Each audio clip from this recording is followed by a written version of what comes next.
Como una forma de contribuir a la sana práctica de los deportes, resaltando su protección jurídica, presentamos Deporte al Derecho. Los temas que conciernen a la actualidad de los acontecimientos deportivos cobijados por la Constitución y las leyes. Deporte al Derecho. Una presentación de La Voz del Derecho.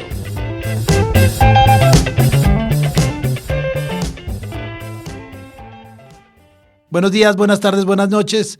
Desde donde y cómo nos oigan, estamos en La Voz del Derecho, en Deporte al Derecho, un programa que trata de los temas deportivos desde el punto de vista jurídico.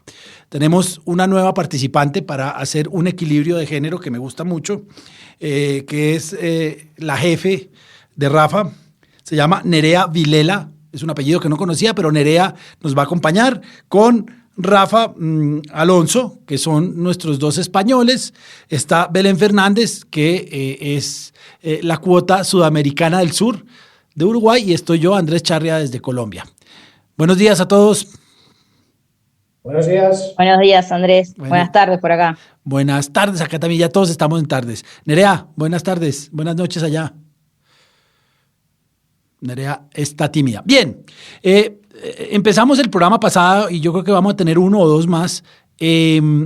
Hablar de el nuevo reglamento sobre agentes de fútbol. Es un reglamento que tiene características especiales. El reglamento en papel, si uno lo baja, es bastante didáctico y ya vamos a hablar. Pero primero, si hay editoriales, yo no tengo. Sí, tengo uno.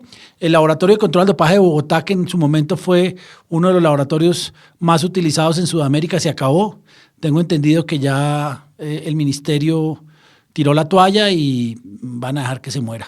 Lástima, porque era uno de los puntos de atracción del deporte internacional de Colombia, pero se acabó. Belén nos tenía un buen editorial. Belén. Sí, Andrés, ¿cómo estás? ¿Todo bien? Todo bien, todo bien. Mi editorial de hoy es sobre un reciente fallo del Tribunal de Fútbol de FIFA, que es en realidad el primer fallo referente a la nueva normativa acerca de la licencia maternal y embarazo, que está previsto desde el año 2021. Me parece muy interesante porque, bueno, es el primero y es la primera vez que una mujer se anima a hacer valer sus derechos frente a un club. En este caso, es una jugadora de Islandia que pasó del Wolfsburgo al Olympique de Lyon, que en el fútbol femenino Lyon es un equipo que es muy grande, muy reconocido. Entonces, eso creo que también hace bastante interesante el caso. La jugadora queda embarazada en el año 2021, es decir, posteriormente a que se apruebe la nueva normativa, y cuando decide dejar de jugar y empezar a darse baja para gozar su licencia, el club se lo niega. Entonces ella ahí contacta con FIPRO, y por lo que tengo entendido y el agrado, creo, de saber, una de las que estuvo muy atenta a ese caso es Alexandra Gómez, que es compatriota, es uruguaya, y bueno, obtuvo un fallo favorable con una indemnización, creo que de unos 60.000 euros, si no me equivoco. Pero bueno, es un leading case, eso creo que es muy interesante porque ahora tenemos un fallo que todavía no está en la página de FIFA, yo me fijé y no está, por ende tampoco se puede ahondar mucho en el fondo, pero nada, creo que vale la pena comentarlo porque me parece de suma importancia y de interés, tanto para el derecho deportivo como para el fútbol femenino. Sin lugar a dudas.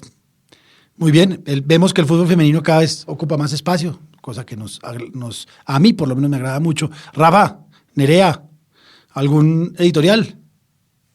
Sí, el editorial que hemos seleccionado Nerea y yo tiene que ver con la noticia de que el Comité Olímpico Internacional ha pedido que se readmita a los deportistas rusos y bielorrusos, porque a raíz de una petición del relator de la ONU contra la discriminación, pues considera que el impedir que todos estos deportistas, únicamente por razón de su nacionalidad y sin ningún otro condicionante, sean excluidos de las competiciones sin opción de admisión, a pesar de sus posibles ideas sobre la guerra, pues que sería una conducta discriminatoria. Entonces pide por lo menos la readmisión de todos aquellos deportistas y clubes que no hayan apoyado activamente la invasión rusa de Ucrania. A mí personalmente me parece la solución que hubiera sido más justa y lógica desde el principio. Ya lo comentamos en programas anteriores, cuando comenzó toda esta cascada de reacciones, ¿no?, de forma de boicot a la guerra, pues que una cosa es sancionar a los equipos representativos del país y otra distinta era hacerlo a los deportistas individuales y a los clubes sin ni siquiera darles la oportunidad de manifestarse acerca de su postura en relación a la guerra. Ahora ni siquiera se les va a pedir eso, al parecer, simplemente con tal de no haber apoyado activamente la operación, pues sería suficiente para la readmisión. Es así, ¿no, Nerea? Más o menos lo que habíamos comentado. Sí, eso a los rusos los sanciona por nacionalidad hace mucho tiempo. El tema de la trama de dopaje después de Ícaro, pues hubo, y el TAS obviamente los sacó avante. Hubo mucho atleta ruso que dijo: yo no tengo nada que ver con la trama de dopaje en la que incurrió el Estado ruso. Tengo, no sé si la buena o la mala fortuna, soy ruso o rusa y por lo tanto no me pueden declarar culpable por nacionalidad. Yo creo que el deporte, como siempre, va de últimos. Ya hay una cantante de ópera que me gusta mucho, Ana Netrebko, que en un principio fue vetada en casi todos sitios, pero hoy en día ya está cantando tranquilamente. De manera que, pues sí, yo creo que deberán readmitirlos, aunque ya sabemos las reacciones de Ucrania y los demás países. Esperemos a ver qué pasa. Bueno, ya con nuestra alineación titular en pleno, vamos a hablar del reglamento sobre agentes de fútbol. En el programa pasado hicimos un recuento histórico sobre el tema. El reglamento, la versión PDF, es una versión bastante didáctica. Yo la logré pasar a Word y aunque es más plana, creo que es más fácil de leer, por lo menos para un abogado. El reglamento son cuatro documentos, pero solo vamos a tratar el reglamento sobre agentes de fútbol, después miramos el otro, pero tiene una disposición bien interesante, unas definiciones, después habla de reglas generales, después habla de ejercer como agente de fútbol, 3. 4, derechos y obligaciones de los clientes. 5, divulgación y publicación. 6, disputas. 7, asuntos disciplinarios y 8, disposiciones legales. Es una buena cartilla. Es una buena cartilla que trata todos los aspectos de un código, pero que pretende, me parece a mí, y no está mal, a mí me cuesta un poco trabajo leerlo así de lento, pretende ser bastante didáctico. Hoy, como tenemos a Nerea, a Belén y a Rafa, yo, aunque casi nunca lo logro, trataré de ser bastante silencioso. Así que, Belén, Rafa, Nerea, los micrófonos son de ustedes. Yo, si os parece, le daría la palabra a Nerea, ya que como alumna en práctica es un máster que se está acercando al derecho deportivo, pues por conocer su opinión sobre ya no solo el reglamento de agentes, sino en general el derecho deportivo y, por ejemplo, qué son las cosas que más le han llamado la atención, quizá preparando la documentación del programa del reglamento de agentes. Si os parece bien, yo creo que sería interesante que nos lo contase desde su punto de vista de quien se está acercando a la materia.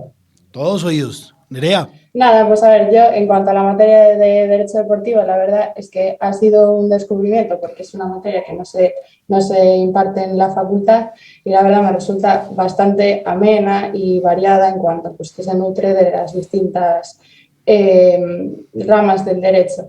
Y concretamente en cuanto al estudio del nuevo reglamento de agentes desde el punto de vista teórico, ya que como pues no, de momento me estoy formando y no soy abogada y no he visto las regulaciones anteriores, si se ha mejorado, si no, me parece, mi solución es un poco salomónica, pero creo que por un lado está bien en cuanto a aquellos que representa el agente, en el sentido de que busca que no sea tan abusivo como creo que a veces han sido, pero no sé si será demasiado duro con los agentes. No sé qué opináis vosotros, que sois los que realmente trabajáis de ello y realmente podéis ver su aplicación práctica.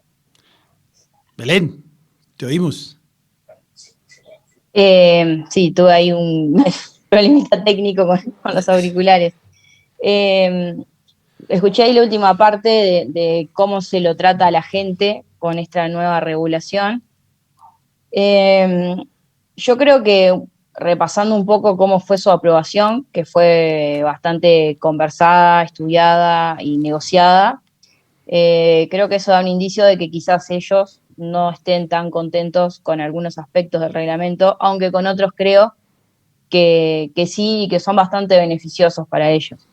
Particularmente la reasunción de la jurisdicción de FIFA respecto a los conflictos con los agentes, que creo que eso es una bienvenida a la familia FIFA, como se dice usualmente, y que para los agentes es muy beneficioso en cuanto a los conflictos por falta de pagos o cualquier tipo de conflicto que puedan llegar a tener con los clubes o con cualquiera de sus clientes, y creo que eso es muy bueno.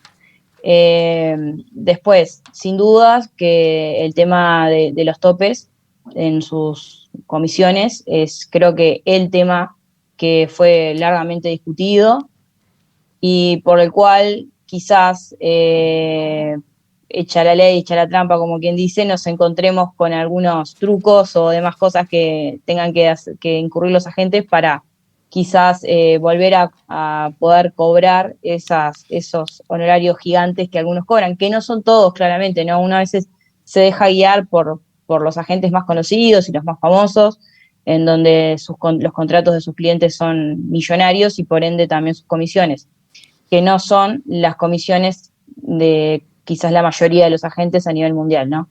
Entonces yo creo que, por un lado, sí, no se fue muy grato con el agente, pero por otro, creo que le han dado otras ventajas que quizás no, al no ser económicas, uno no los mira de la misma manera, pero creo que no dejan de ser beneficiosos para ellos. Sí, a ver, el tema de los pagos, de las transferencias de dinero, de los montos, de la posibilidad. Yo veo dos o tres temas que me parecen interesantes. Uno es la imposibilidad de tener prórrogas automáticas de los contratos, que me parece que no lo entiendo. No entiendo por qué no va a poder un agente, si está contento con su jugador, y su jugador si está contento con el agente, no va a poder renovar de manera automática los contratos. Rafa me corrige porque en el programa pasado dijimos que los familiares no podían ser agentes, pero tengo entendido que sí. ¿Lo viste, Rafa? No lo vi. Me fié de tu información y ya no me molesté en comprobarla. No. Pero en relación con lo que estás comentando de la renovación automática, yo creo que básicamente lo que quiere es proteger sobre todo al jugador joven que puede firmar un contrato con un agente y que si no está muy avezado, pues puede verse obligado a renovar cuando quizás su intención no era esa. Y a lo mejor en unos años, que pueden ser los de mayor explosión y los más decisivos para una carrera, en el sentido de que si está representado por un agente que no vela suficientemente por tus intereses, puedes ver cortada tu progresión y que después ya sea muy difícil revertir ahí. Yo creo que es una medida que busca eso, la protección del jugador, sobre todo. Porque yo he visto algunos contratos de agentes en el que la cláusula de renovación automática, la excepción venía a ser algo así como que para evitar la prórroga tendrá que hacerse entre 7 y 13 días antes del vencimiento, pero el burofax tiene que ser enviado y recibido dentro del mismo, y faltaba poner, y además no valdrá si no hay luna llena, ¿sabes? Sí. Hay unas condiciones absolutamente rocambolescas y encaminadas a dificultar la conclusión del contrato para evitar la renovación automática. Así que yo creo que la finalidad es esa, es proteger al jugador, sobre todo. Sí, al jugador joven. Evidentemente es un reglamento altamente proteccionista de los jugadores.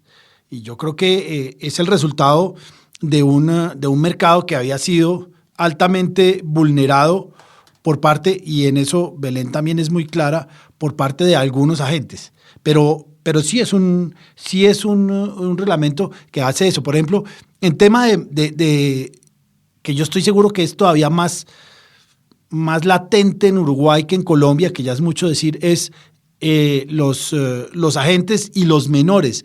Belén, ¿qué han dicho allá? Bueno, acá nosotros,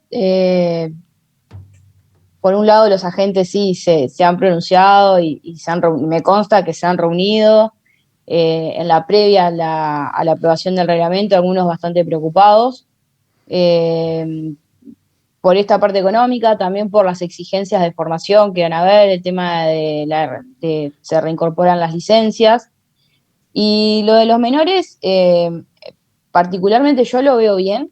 Me parece que está bueno que se sea aún más proteccionista con el futbolista menor de edad. Acá en Uruguay se da a veces, sucede, de que quizás algunos agentes, no todos, se acercan a ese jugador menor de edad, que con 17 años yo creo que alguien que entienda de fútbol o más o menos, lo ve jugar y ya sabe si ese jugador tiene un futuro bastante promisorio o no.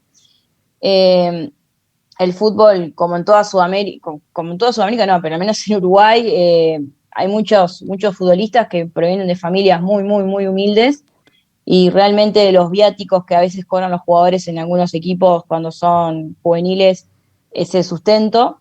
Y bueno, vienen los agentes y complementan esos viáticos y demás, y empiezan como, en cierta manera, un poco a comprar voluntades, que eso es bastante un problema que tenemos acá, bastante importante.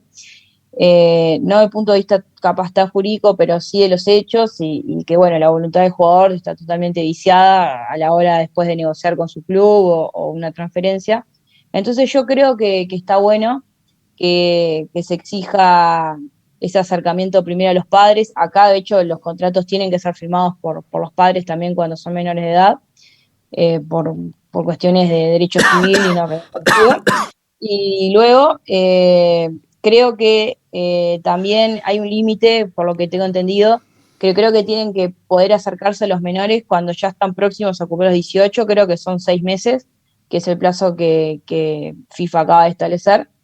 Entonces, nada, yo creo que está bien, que son jugadores que no dejan de ser, no sé si niños, pero se toman decisiones muy importantes, a veces con transferencias de mucha plata, de mucho dinero, y que no sé si un jugador con 17 años, una persona con 17 años puede tomar determinadas decisiones, que creo que está bueno que esté acompañado por sus padres, tutores o lo que sea, y que bueno, la gente trate más bien con ellos y no tanto con una persona tan joven, ¿no? Es llamativo, Belén, lo que has comentado de que el reglamento permite concertar ya un contrato de agente de un menor cuando faltan 6 meses para que vaya a cumplir la mayoría de edad. Y yo creo que eso hay que ponerlo en relación con la posibilidad que permite el reglamento del Estatuto de Transferencia de Jugadores de negociar un contrato con un jugador cuando está en los últimos 6 meses de vigencia de su contrato. Entonces yo creo que ese mismo principio lo han trasladado a decir, pues sí, también el menor, cuando esté en los últimos 6 meses antes de tener capacidad jurídica para firmar un contrato, que ya pueda entablar la relación con el agente, igual que un futbolista puede hacerlo con su siguiente club. Me resultó llamativo y yo creo que es un reflejo de esa misma posibilidad, me dio la impresión. Sí, yo en ese sentido, hay una pregunta que yo siempre hago acá, la respuesta la tengo mía, pero quiero oírlos a ustedes, porque muchas veces en Colombia, y creo que en todo el mundo, los padres de los menores son los que al final, en virtud de la patria potestad, son los que firman los contratos de trabajo, en Colombia con temas de ley de infancia y adolescencia, y los contratos de representación. Muchas veces lo que dicen, y yo no estoy de acuerdo, es que ese contrato lo firmó mi papá, pero yo ya soy mayor de edad, entonces ese contrato pierde validez. Para mí no pierde validez, es un contrato que firmaron en virtud de una representación general que tienen los padres y que funcionará al menos en su primer momento. ¿Ustedes qué opinan al respecto? De hecho, acá en Uruguay se exige la firma de los tres o de los dos en el sentido de jugador, por más menor de edad que sea, y de su padre, madre o tutor. Al menos uno de los dos. Sí, y aquí yo, con vuestro permiso, le voy a dar de nuevo la palabra a Nerea, porque sin pedirle que dé detalles específicos de casos y tal, a mí me consta que sabe por vivencia propia, que los ha visto y lo ha consultado, de contratos de representación de menores. Nos puede dar también su visión sobre cómo son ese tipo de contratos, por lo que ella ha visto de cerca, ya os digo, antes incluso de empezar las prácticas en el despacho. Nerea, te paso la palabra, acuérdate de darle al botón para activar ahí la voz. Ya estás. Nada, aquí en España, y bueno, Rafa, si me equivoco, corríjame, pasa un poco parecido como lo que comentaba Belén, de que al final ya la propia normativa española fija una edad para empezar a trabajar, digamos, que en este caso en España es los 16 años. Entonces, aplicando el reglamento, tendría que ser pues los 15 años y 6 meses cumplidos. Igualmente, se necesita también la firma del menor y al menos un tutor legal. Entonces, en cuanto al reglamento, yo creo que la diferencia fundamental, por lo menos en España, porque ya se venía haciendo antes lo de tener 16 años cumplidos, bueno, 15 y 6 meses ahora, y la firma del tutor. La diferencia es lo que comentabais ya Rafa y Andrés en el programa pasado del curso especial que tienen que hacer los agentes para poder celebrar contratos con menores, que es un curso aún más específico, aparte de toda la formación que tienen que tener. Claro, Vamos, creo que no estamos con mucho orden, pero no importa. Hay un tema importante y es que esta es una reglamentación, lo dice FIFA desde su primer momento, que tiene que ver con dimensión internacional. Entonces estamos hablando de un agente español que viene a firmar un contrato de representación con un jugador colombiano o un uruguayo. Dice FIFA después que cada federación nacional, ya no las asociaciones, deberá hacer un reglamento y que además, y lo dice en un último renglón, que FIFA se reserva el derecho de solicitar ese reglamento. Lo que está pasando en Colombia y en algunos países sudamericanos, la verdad no he visto Uruguay. Uruguay para mí es un sitio extraño, es que las federaciones ya lo que hacen es que no redactan nada, dicen utiliza el reglamento FIFA. Entonces, por ahora en Colombia hay un reglamento aprobado por comité ejecutivo que tiene que ver con el antiguo régimen de intermediarios y se supone que a febrero deberán tener el reglamento. Yo creería que no lo van a tener y van a decir utilice el reglamento FIFA. ¿Qué irá a pasar en Uruguay? Tienen plazo hasta el 30 de septiembre para tener su propio reglamento, las federaciones miembros. Para el reglamento, o sea bien. Que aún así es posible que haya quien no cumpla, pero bueno, es un plazo más largo, 30 de septiembre. Pero lo que yo creo, y lo he visto en varios temas acá, es lo que no está regulado, lo que no tenemos regulado, pues utiliza el reglamento FIFA. Entonces, no sé por qué me temo, o no me temo, pero creo que va a haber algunas federaciones nacionales que simplemente dicen, utiliza el reglamento FIFA. ¿En Uruguay qué crees, Belén? Creo que en Colombia va a ser así. Bueno, en Uruguay justo ahora hay toda una renovación de absolutamente todos los reglamentos y estatutos del fútbol, el estatuto del jugador, el del entrenador, el disciplinario, absolutamente todos están siendo renovados y actualizados. Así que creo que en cierta medida este plazo que da FIFA para que se adapte la federación viene muy bien porque justamente se está trabajando en ello. Así que, nada, igual creo que se va a adaptar en un 100% a las disposiciones de FIFA. No creo que quizás con alguna adaptación a nuestro derecho nacional, de que ya hay cosas previstas para los agentes en un decreto de ley que es de 1980, que ya, bueno, que prevé todo este tema de las firmas y demás. Así que creo que es capaz que se hace una mixtura con eso, pero que sin duda se va a adoptar en un 95% lo que estableció FIFA. Sí. Bien, empecemos. ¿Cómo hace una persona para ser agente? Bueno, tiene unos requisitos de elegibilidad, dice no haber facilitado información falsa, incompleta o que induzca al error en un formulario de solicitud, que yo todavía no lo conozco, que lo publicará FIFA, después de no debe ser condenado por un procedimiento penal, incluidos acuerdos judiciales relacionados, entre otros, con asuntos de crimen organizado, tráfico de drogas, corrupción, cohecho, blanqueo de capitales y otros, no haber sido suspendido durante 2 años, descalificado o apercibido por una autoridad regulatoria o un órgano rector deportivo y no ser un oficial o empleado de FIFA y de todas las reglas. Eso es lo que menos se va a cumplir acá, pero bueno, y no tener, eso me llama mucho la atención, no tener interés ni título personal ni a través de su agencia en un club, una academia o una liga o una liga jurídicamente independiente. Pues yo creo que cualquier agente va a tener algún interés. Perdón. Entonces, una vez se cumplen estos requisitos, se va a hacer un examen. Un examen que lo va a hacer FIFA. Y eso, pues es interesante porque antes los exámenes los hacían las federaciones nacionales y no, en Colombia no lo vi, pero había en algunos sitios donde había algunas facilidades para algunas personas. El examen es de respuesta múltiple y yo me acuerdo los antiguos exámenes de FIFA no eran difíciles. Una curiosidad, Andrés, haciendo un inciso, en los requisitos de elegibilidad. Sí. Estoy viendo que en la letra B se exige no haber prestado servicios de representación sin licencia en los 24 meses anteriores a la presentación de la solicitud. Sí.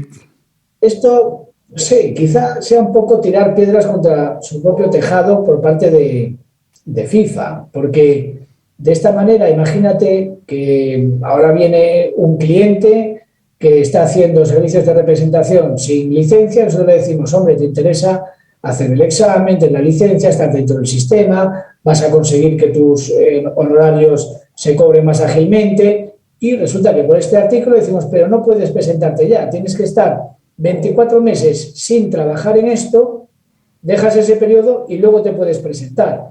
Yo creo que esa persona dirá, yo no puedo estar 2 años sin trabajar. Entonces, si para entrar en el sistema tengo que estar 2 años en blanco, prefiero seguir fuera del sistema. Y creo que es una pena, porque igual se perdería el tener más interesados en tener la licencia, ¿no creéis? Me parece que es cierto. Y me parece que yo creo que todavía va a haber muchas personas que no están interesadas en entrar en el sistema. Lo que pasa es que va a ser más difícil. Bien, entonces hay 2 exámenes al año. Quien lo pasa deberá pagar una cuota de licencia. Dice que es una cuota que fijará FIFA. Se le concederá la licencia y pues deberá, ya con la licencia puede trabajar como agente. Hay un desarrollo profesional continuo que me interesa, que Belén lo estaba contando. Belén, cuéntanos. Sí, yo creo que esto es muy interesante. Sí, muchísimo. Yo había leído que esto va a tener una salvedad para las licencias y son aquellos que hayan obtenido las licencias con las anteriores regímenes. Con los anteriores regímenes de FIFA, contando del 2001 en adelante, que creo que fue el primero, hasta el 91, 95, 2001, 2005 y que quienes estuvieran habilitados también en el 2015, esas personas creo que están exentas de tener que rendir este examen, que obviamente van a ser muy pocas, ¿no? No sé qué agente puede haber tenido licencias desde ese entonces hasta ahora y inclusive la habilitación en 2015. Lo que creo es que no sé qué tan sencillo sea el examen, porque por lo que leí entra dentro de las preguntas todos los cuerpos normativos de FIFA, código de ética, disciplinario, RTJ, agentes, y deben ser más de 500 páginas de posibilidades de múltiple opción. O sea, no creo que para los agentes sea tan fácil prepararse para eso. En Uruguay, no sé en otros países, pero en Uruguay la formación académica de los agentes no es tan pronunciada, por así decirlo en algunos casos. O sea que no sé qué tanto les va a resultar cómodo sentarse a leer y a prepararlo. Por lo que tengo entendido, es un cuestionario, sí, obviamente, que viene de FIFA. El lugar físico en donde se tienen que responder estas preguntas es en cada federación, así que cada federación, no sé, tendrá a disposición un sitio donde pueda ir el agente con su computadora y bueno, de ahí rendir el examen, que es a libro abierto. Y esto de que sea libro abierto no sé qué tanto tenga de ventaja por esto mismo, por ser tantos cuerpos normativos con tantas estipulaciones, artículos y subartículos y anexos y demás, que debería ser cualquiera, o sea, las preguntas podrían partir de cualquiera de ellos, entonces no sé hasta qué punto que sea libro abierto es tan beneficioso, pero creo que es interesante y creo también que va un poco en sintonía con el mensaje que FIFA, se puede estar de acuerdo o no, lo podrán hacer mejor algunas veces y otros capaz que no, pero creo que FIFA viene sosteniendo un mensaje al menos de profesionalizar el fútbol. Yo creo que FIFA desde un par de años hasta acá se ha abierto mucho más, tenemos actualizaciones constantes en reglamentos y demás, y creo que ha apuntado a la formación primero por sí, luego también exigiéndole a los clubes el tema de profesionalizar cada vez más el fútbol, los clubes con todo el tema de las licencias FIFA, licencia Conmebol, licencia AUF, tienen un montón de requisitos para lo cual el fútbol sea cada vez más de élite, más exigente, más profesional. Y creo que está bueno que se le exija también a los agentes de que no sea una profesión que acá en Uruguay es como que, no sé, cualquier persona que disponga de un capital para iniciar y esté vinculado al fútbol y bueno, vení, mirá a tal chiquilín en tal equipo, bueno, sí, firmo un contrato o no firmo, queda de palabra. Y es todo como mucho más artesanal, pareciese todo el trabajo de los agentes. Obviamente, esto no es los grandes agentes del mundo, que son empresas y se manejan como tal, pero al menos en Sudamérica sucede mucho eso, muchísimo, que hay mucha improvisación. Entonces creo que está bueno profesionalizar y creo que exigir una formación apunta a eso y me parece que se exige en toda la familia FIFA, por lo cual no me parece mal.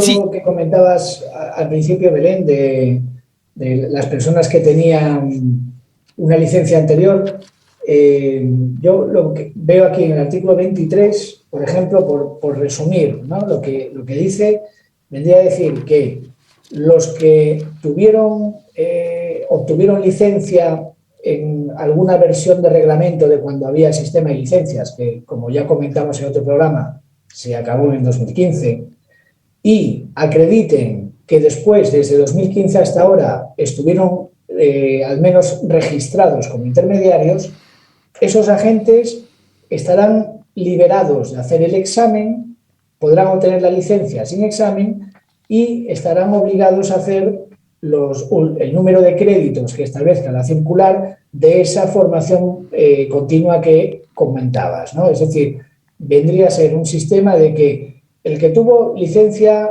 en el pasado y ha estado ejerciendo en el pasado más reciente, no se examina, pero sí que tiene que hacer la formación profesional. Eso es el artículo 23. Sí, el que tuvo licencia en la época en que FIFA hacía el examen, había que constituir una póliza, que fueron muy pocos. En Colombia creo que para esa época había 6.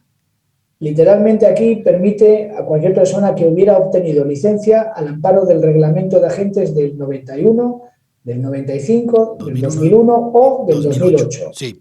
Y que además, desde que empezó el sistema de registro de intermediarios en 2015, haya estado inscrito dentro de ese periodo, se haya inscrito alguna vez como intermediario. Esos son los que estarían liberados de examen, pero con obligación de esa formación continua. Así lo interpreto yo, vamos. Sí. Al menos. Sí, así lo entiendo yo también. Hay que entender que todavía estamos crudos porque todavía estamos leyendo, mirando y tratando de sacar en limpio algunas cosas. Hay dos temas, y sí, todavía tenemos tiempo. Hay dos temas que son muy interesantes y uno, lo hemos hablado, es el de los honorarios. Y uno, ¿cuáles son los máximos? ¿Cuáles son los mínimos? ¿Quién los paga? Y a través de, es decir, ¿y cómo los paga? Porque antes lo que se hacía normalmente es que la gente podía solicitarle inclusive al club que le retuviera, el agente no, el jugador, que le entregara determinado porcentaje de su contrato de trabajo, de su salario a la gente, o había cualquier tipo de negociación. Normalmente se decía que el 10% del salario básico era una cifra adecuada, pero FIFA ya sacó una cantidad, de hecho hay una tabla que dice si la remuneración es menor de $200,000 al año o si es mayor. En ese sentido, Belén, y acá en Colombia, no conozco casi ningún jugador, no, sí hay, pero no hay muchos jugadores que ganen más de $200,000 al año. Allá como, ¿qué tan bien remunerado es el fútbol allá, Belén? Acá puede haber, pero no muchos. Y acá algún jugador de los cuadros grandes, Peñarol Nacional, pero muy pocos, muy pocos. Sin embargo, Uruguay tiene muchos agentes que continúan con jugadores uruguayos a lo largo de su carrera, sí. Y eso sí que superan ese monto, jugadores que se han ido al fútbol mexicano, jugadores que, bueno, el fútbol argentino, alguno también, pero sobre todo el mexicano, que es un mercado que recibe mucho de los uruguayos. Y ahí sí que he visto que pasan ampliamente ese margen. Acá en el fútbol uruguayo, no, muy poquitos. Capaz que no menos de 10, no sé. 10. No sé a ciencia cierta, pero seguro que menos de 10. Sí, yo creo que en ese sentido hay. Y el otro tema que me parece que es interesante es que casi todo se canaliza mediante una cámara de compensación de FIFA. Yo no he tenido la oportunidad de trabajar con esa cámara de compensación. ¿Alguno de ustedes ha trabajado o sabe? Porque me parece que ahí el tema financiero es complicado. No he tenido la oportunidad, pero ustedes ¿qué saben? Yo creo que esto está relacionado con todo lo del sistema del clearing house, sí. Y ese acuerdo que ha alcanzado FIFA para que una entidad bancaria funcione como el banco de FIFA y todos los pagos de transferencias internacionales se hagan a través de esa entidad para poder tener todo controlado. Por un lado, eso permitirá que el mecanismo de solidaridad que hasta ahora todos los clubes que no tenían una participación activa en la búsqueda de la cadena de clubes con derecho a cobrarlo, pues se hacían los suecos, digamos, yo no pago hasta que me vengan a reclamar, y de esta manera ya será la propia FIFA la que detraerá el 5% y se ocupará ella misma de repartirlo, e incluso se ocupará de que aquellos clubes que hayan desaparecido pues se lo otorgará a su federación nacional correspondiente, como dice el reglamento de estatuto y transferencia.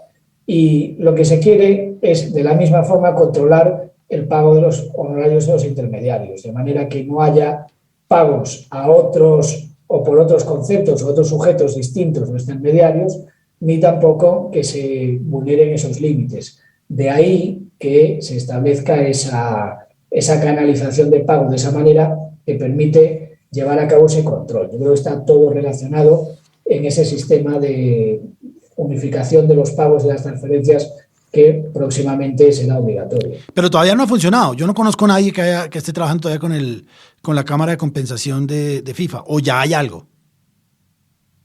Ya empezó a funcionar. No sé si tiene ahí experiencia.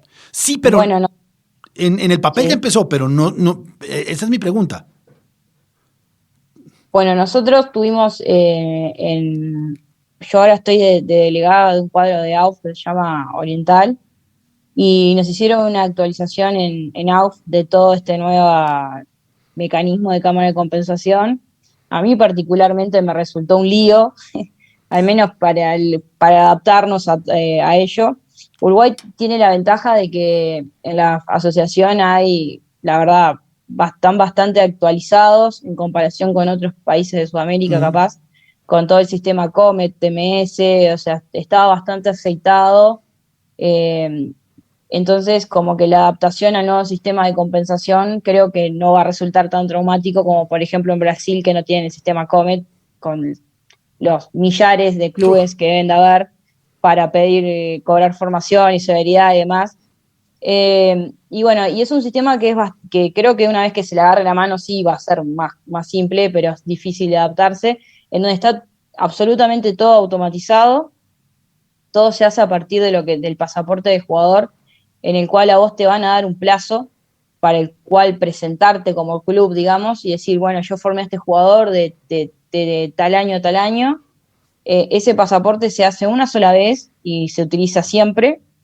Yo creo que ahí FIFA podría haber sido un poco más benévolo con los plazos para los clubes para poder presentarse. Y bueno, y ahí, como te digo, todo se automatiza, todo pasa por la cámara de compensación. Inclusive puede pasar de que si tú tenés un jugador, sos un club formador de Uruguay y te toca cobrar solidaridad, por ejemplo, vamos a un caso práctico, Darwin Núñez, que hoy es el 9 del Liverpool de Inglaterra, fue formado por Peñarol. El día de mañana viene Barcelona y lo compra.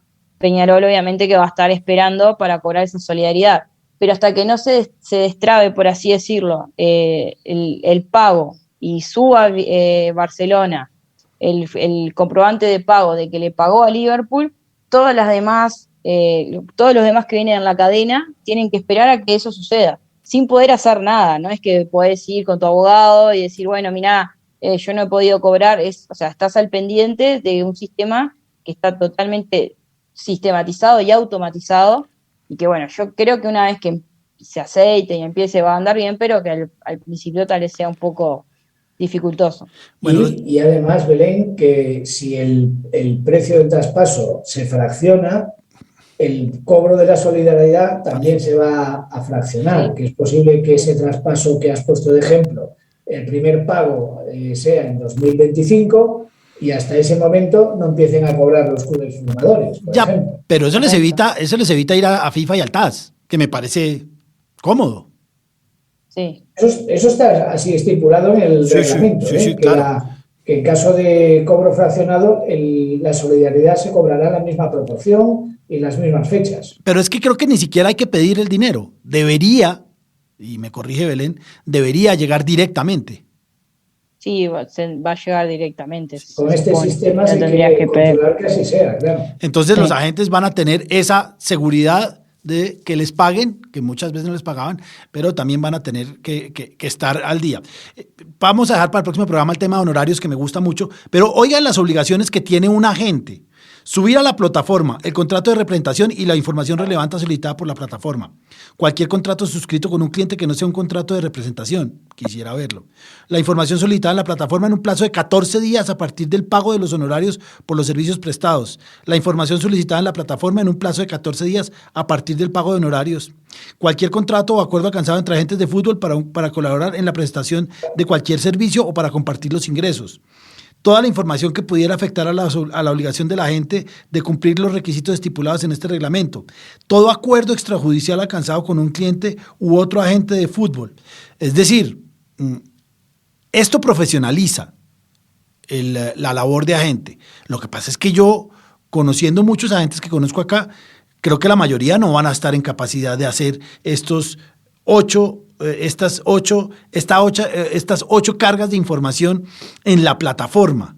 Y ya después dice, si desarrollan su actividad a través de una agencia, deberán subir además la estructura de propiedad, la identidad de los accionistas, el porcentaje de capital social que posee cada uno o la identidad de los beneficiarios conjuntos, el número de agentes de fútbol que operan y cualquier cambio que se hubiera producido en la información facilitada previamente en un plazo de 30 días a partir de darse dicha circunstancia. Yo no lo... Hombre, yo creo una cosa.